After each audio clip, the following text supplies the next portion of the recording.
Hey, so welcome back. Another episode of a CPI Thoughtcast. I'm here with Phil Nutter from iRetailCheck. Thanks for coming, Phil. No worries, Rob. Thanks for inviting us. Absolutely. Could you tell us a little bit about yourself and a little bit about the company?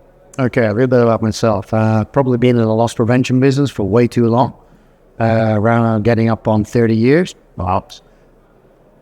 That was loss prevention, traditional stuff like electronic article surveillance and so forth. But we've been in the loss prevention business with visual AI for the last 8-9 years.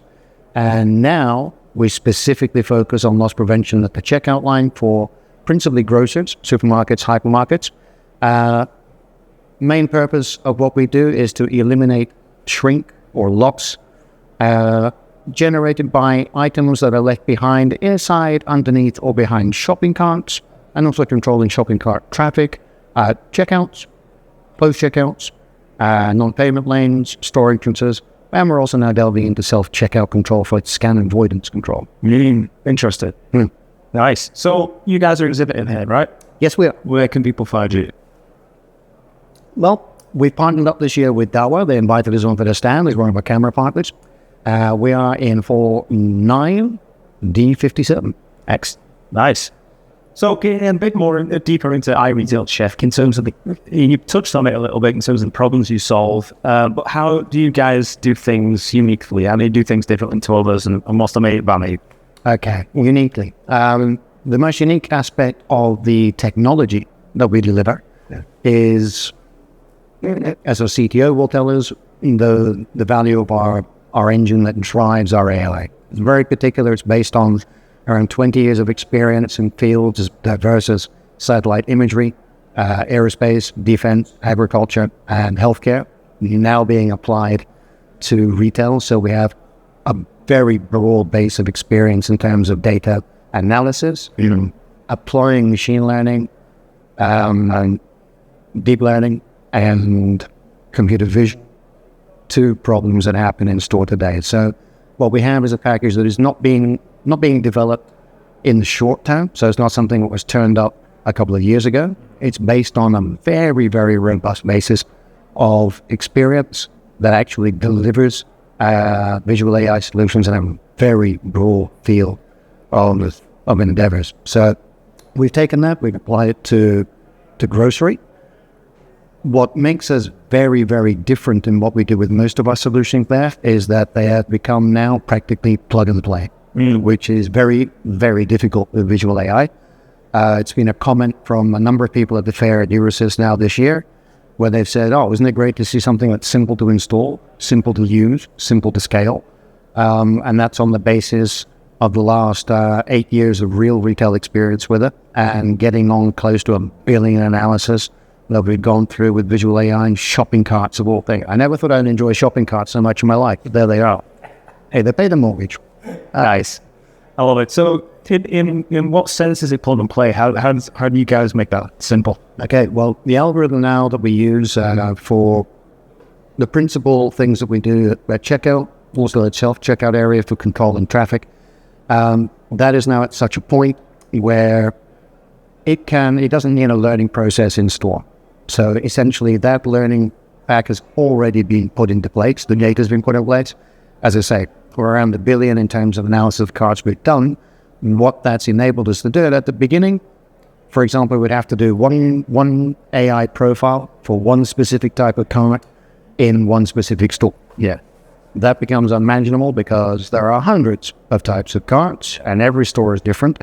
Today, it's one profile, covers all card types, metal, plastic, big, small, multiple formats in the same store. That gets pre-installed onto a server when it's delivered to store, plug it into the cameras, and it's good to go within 3 hours. Wow. So there is no 1 week, 2 week, 2 month learning process. It really is that simple. And so in terms of the elements of the solution that's required, you obviously need cameras. Absolutely. Is there anything else that's required from a hardware perspective? At checkout, really, the fundamental aspect of this, the critical part in terms of vision, because visual AI is that we need quality eyes that can send the correct image back to the algorithm for analysis. Hardware for checkout control is very simple and straightforward. It's just It's a small screen that's adjacent to the EPOS that gives a flash up of what's actually caused the detection, a push button that's also an audible alarm, and a small control unit that sits underneath the checkout that serves the communication point between the server and the two elements we have on store. The control unit is Raspberry Pi. So with retail very much in mind, the idea is to keep cost as low as possible without sacrificing performance. That makes sense. And did you say you moved into self-checkout solutions? Is that? Yep, we moved into self-checkouts. We got driven along just prior to COVID. I know we were both at Euroshop that year. Yeah. Just prior to that, we started to get a lot of requests from retail with regard to controlling scan avoidance or detecting it at self-checkout. The world shut down for the best part of 2 years. We came back after that. What we're now doing at self-checkout are two separate things. One, we're taking the algorithm that we already use for cart control. So within the SCO zone, what we do is when someone comes into that area, normally someone goes to a SCO terminal to buy something. They get to pay for it and then they leave. However, what we've seen over, especially in the last 6 months, is a number of people is growing in terms of people that come into that area and treat it as a non-purchase lane. So it's become an extra exit and they walk straight to the area. Often not with empty hands, oftentimes pushing a shopping cart or dragging a trolley or whatever it is. And we're now being requested to actually detect people that don't stop to perform a purchase in the self-checkout area. We have that put in place just this week. We've gone live with it here in Germany. The numbers were a bit of a surprise because we thought, how many people could do this on a daily basis? It's a bit like shopping carts. You think, who doesn't pay for things in shopping carts? Astonishingly free. Yeah. At the self-checkout zone, in one DIY store here on Saturday, we recorded 543 people walking out of the store through the SCOZA. The number was so high, we thought the algorithm's off. Can't possibly be like that. We checked the video footage and a staggering number of people walking through with things in their hands, backpacks, and also pushing carts out through there. So that's one thing we've done. But the key development there is the detection of scan avoidance. So when people bring, let's say, 5 items to the self-checkout, they scan 4, go to bag 4, to leave one off to one side that hasn't been scanned at all, so flag that. Or people take an item, present it to the scanner, but for whatever reason, it doesn't get scanned. So blocking the barcode, turning the barcode, giving 2 items, getting close to the scanner but not scanning. And we're right now in the process of going through the data crunching exercise to get the examples into the AI that then can show that scan avoidance is easily in AI terms, detectable. The major plus that we have compared to our competition there is that what we deliver is stand-alone. We don't integrate in the EPOS itself. So this is an additional element to the self-checkout terminal. We don't integrate with the EPOS software. We don't integrate with the scanner.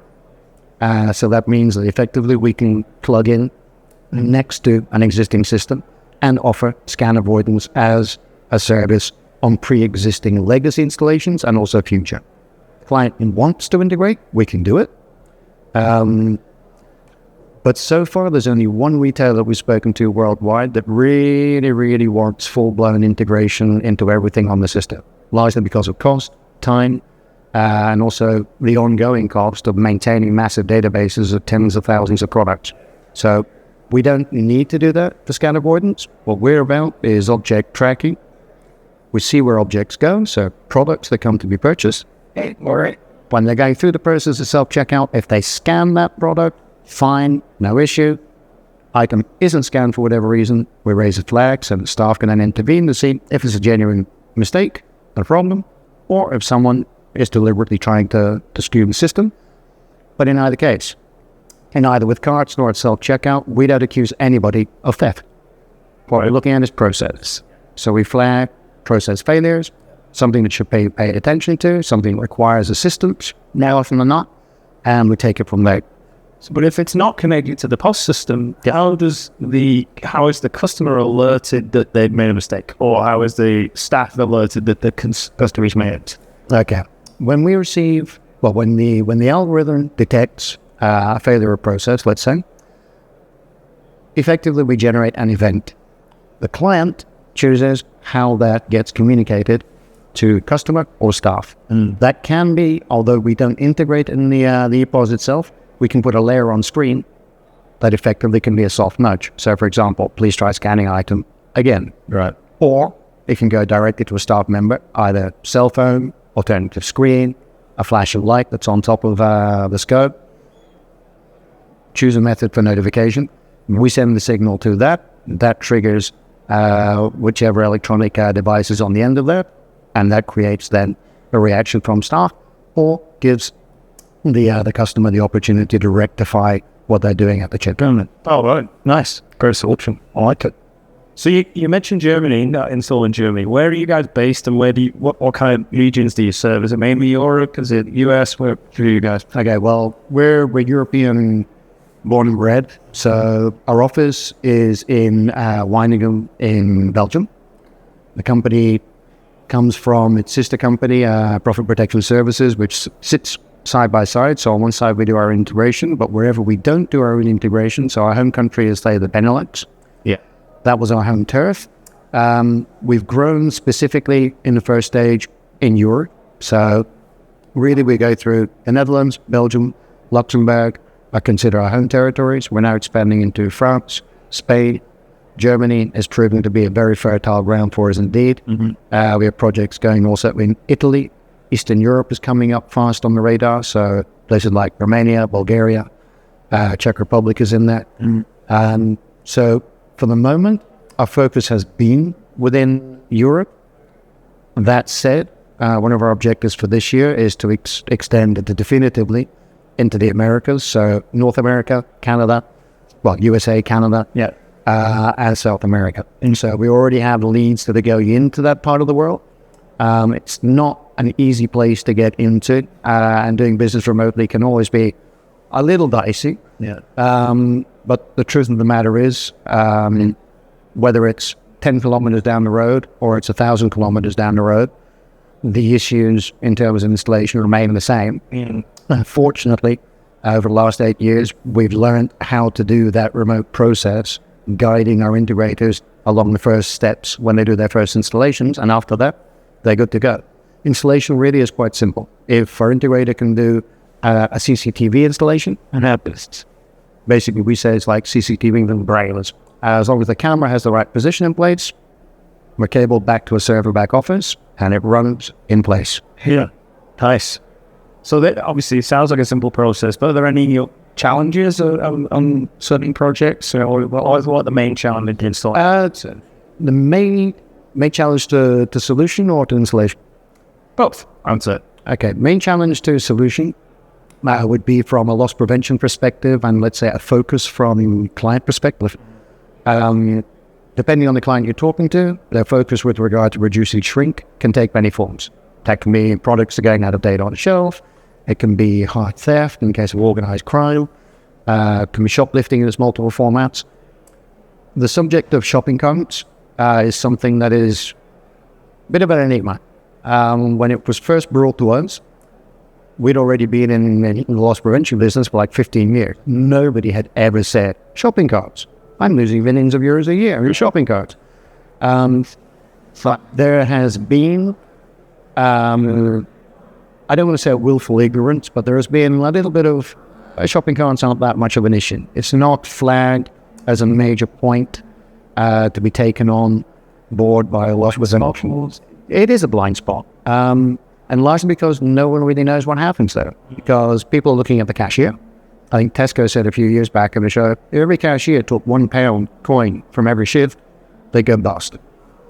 Like, you look at the obvious things where people are handling money, smaller objects, so loss prevention has been about health and beauty products, it's been about alcohol, it's been about things that suffer heavy security on shelf, so it's either got bottle tags on it, or in their cases, or they're locked up. If it's multi-packs of water, or milk, or beer, juice, or potatoes, no one thinks about putting a security tag on it, so you think, well, who's going to steal that? Theft is a multifaceted thing. If you leave it in a cart, you're technically not stealing it. And we actually say, well, people forget things. but we've seen an increase in forgetfulness of about 20% in the last 12 months. So I don't know if it's because we have too many cell phones or too many things going on, but people aren't paying attention to what's in the shopping cart. Might be those radio waves. He knows something's hidden. And on an installation perspective, what would be the most, I don't want to say problematic, because I understand why there's an obstacle or why there's resistance in making that happen. But it tends to be the IT department in any retailer. Anybody that's bumped into the IT department and they absolutely need them on board to make things happen, it can be a very hermetic experience. So that's also driven our approach to making absolutely sure that what we deliver is standalone. We don't have to integrate in the customer IT system. We don't have to integrate in the checkout or the self-checkout. Yes, we run on their it's a communication network in the network inside, but we're VPN on that, so we don't see their data, they don't see our data. We run independently. Servers apart, it's an external internet connection we use. We don't even use theirs if they don't want us to. If they don't even want us to have that, we can also run it through a 5G router. Worst case scenario. So we've been put through multiple scenarios with that, where you get IT departments that are fantastic and say, yeah, come on, let's make it happen. The majority are more cautious, and we understand why. So we've gone to great lengths to make sure that people understand that we don't interfere with your system. Yours is sacrosanct. We don't touch it. We run parallel. Or we can practically be outside of that if absolutely needed. So that would be the biggest thing. But the rest is, like we say, it's like a CCTV installation. There's nothing really complicated about that these days. And it can be integrated into their existing CCTV system, or is it? It can be, depending on the approach that the retailer has. If they have one chosen supplier, let's say it's Hikvision or it's Dahua, Hanwha, and they say, right, no, it has to be with this supplier. It has to be integrated within their video management system, their VMS. Okay, we can run it independently if you don't want the complexity of more integration. So we can run it apart. All the events can be communicated wherever you want. Or we can integrate directly into that. There are benefits for doing it, logically, because then we can connect multiple cameras for one event and see exactly what's happening. But there are no barriers on that front at all. To be perfectly honest, from our perspective, we look from the perspective of adaptability to pre-install equipment to see where we are on that front. We're agnostic in terms of hardware. Where we have solid partners, we like to work with them because they're proven at delivering solutions, and not every installation is the same. There can be hiccups. And if it's something that's a result of the installed CCTV system, then you want that partner on board who are professional, they have resources, they have a can-do attitude, they're solution solvers, providers, problem solvers, solution providers is what I wanted to say. So working with professionals on that front makes life much easier, and we go to great pains to develop that and make sure that it's easy. At the end of the day, it's the client who decides who they work with. We don't dictate. So we are very much agnostic. We adapt to what they have. There may be a few. The only thing we have is a specification on equipment, but the rest can work very, very smoothly. Excellent. So obviously, lots of great tech, lots of great solutions. What does a good 2024 look like for iRetailCheck? A great 2020. Well, to be honest, it already started. I think January. At the end of last year, I think everyone was happy that the holidays had come around and everyone could take a bit of a breather once retail stops its installation and buying cycle at the end of November, and take your foot a bit off the gas.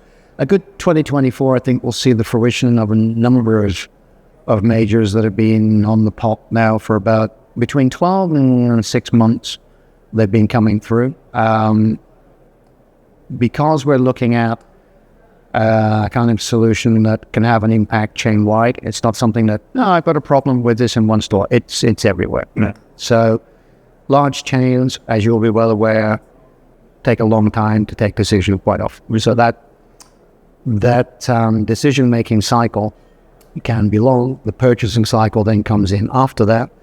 We're in a fortunate position where we've been in discussion for quite some time with a number of majors. They should be coming through in multiple countries. So a good 2024 will see the resolution of those come to fruition, and also expansion into markets that we haven't gone into just yet, but as much as from the end of last year, as from indeed this fair, which has delivered some astonishing results, quite frankly, over the last 2 days. We're looking to expand finally with installations into Canada, the USA, Brazil, and also Chile. So that's an area that we want to go into. It's been flagged for us for the last 12 months very heavily. We're already talking to integrators for quite some time there. Their project on hand. So a good 2024 for us will be realization of what we already have on the table here, expand into new market, and get that footprint on a broader basis of spend. Makes sense. And the beauty of that is that on one side, we don't have the tech we already have in terms of visual AI is good to go out of the box to plug it in. So on that front, it's a very simple and straightforward process for an integrator. But we've also had a couple of major breakthroughs in the last 3 months with regard to self-checkout, where we've been running behind the competition on this, and we're aware of that. We're a very small player with regard to others. But we're now in a position where I think in the next 6 months, we'll see that our technology gets leveraged significantly. Right. And part of that is based on a conversation from 2 hours ago, where we've been trying to get something done and someone finally gave us the physical solution that we wanted for part of what we need. And it's looking very rosy indeed. Excellent. Yeah. On it. Sounds good. I think we'll be talking to you about this as well, actually, in the next couple of weeks. Excellent. All right. Okay. I'll be up for that. I think so. So we talked a little bit about business. How about the overall retail market? What are your thoughts on? Obviously, you had some fairly big trends over the last couple of years. Mr. Shrink is a big deal for you guys. And see, it's good for business. Indeed, I would like to say, well, people should steal less, but then what would I do? All that free time. You see that be continuing to be an issue for retailers. Obviously, the macroeconomic factor you mentioned before has obviously played into that a little bit. You see that continuing to be an issue? Will it damper down? Like, what's your thoughts there? We don't see it going away anytime soon. Everyone knows that inflation has jumped up, prices have come up, and salaries have not followed suit in many cases. It doesn't matter whether it's Spain or Belgium or Germany. I think everybody's feeling the pinch. We've seen a direct visual evidence of that in what we're detecting in shopping carts. So previously, we were looking at larger packs of items, things that you typically, well, am I going to pick up the 6-pack of water and put it on the top belt? We've progressed fairly steadily from that to start seeing more fresh food items. So fresh meat, fresh fish, fruit, vegetables that are now being left inside shopping carts in the attempt to take it past and not purchasing them. And that's even down to products that have discount stickers on it as well. So this has been an advent that previously we saw this from time to time. It wasn't the majority of what we're seeing, but that section of what we're seeing and that forgetfulness growing, the assortment of items that we're seeing being forgotten in carts is growing. So from a retail perspective, I think the only thing we can see is that shrink is going to continue. Well, without talking about self-checkout in particular, which is its own little microcosm.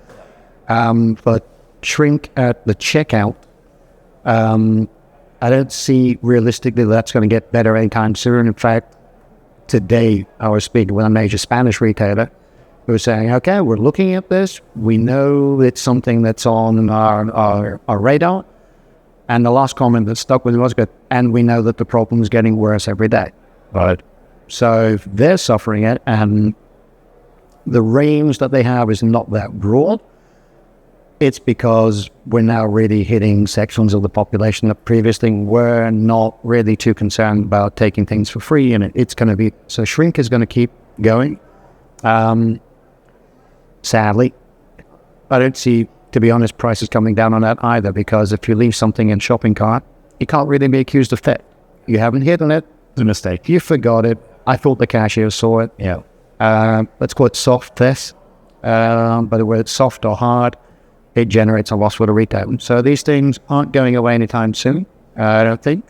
And the more we bring technology into the checkout area, whether it's self-checkout or staff checkout, which we're seeing less and less of, but which curiously generates more business for us because we're seeing more carts going through staff checkouts. And so proportionally, we see more detections in general, but that product assortment, we're going to smaller items that are now everyday needs. It's not no one needs a case of 24 beers. Really? It's a discretionary comment. I don't know. Yeah, okay, fair point. Another candidate. Indeed. Depends on where you are and the customer and things. You never generalize. Yeah. Excellent. All right, we're coming to the end here. Anything else you want to add? Any other key topics you think we might have missed? I think you've covered just about everything. We've gone through retail, we've gone through shrink, we've gone through technology, we've gone through our fabulous visual AI that works tremendously, and the parts that we don't have that's working 100% right now will be done in the short term. I'm extremely enthusiastic about what's coming up with the next 6 months, to be honest. Excellent. I can't really be happier at this point in a trade fair. And then coming close to the end as well, all of it. Indeed.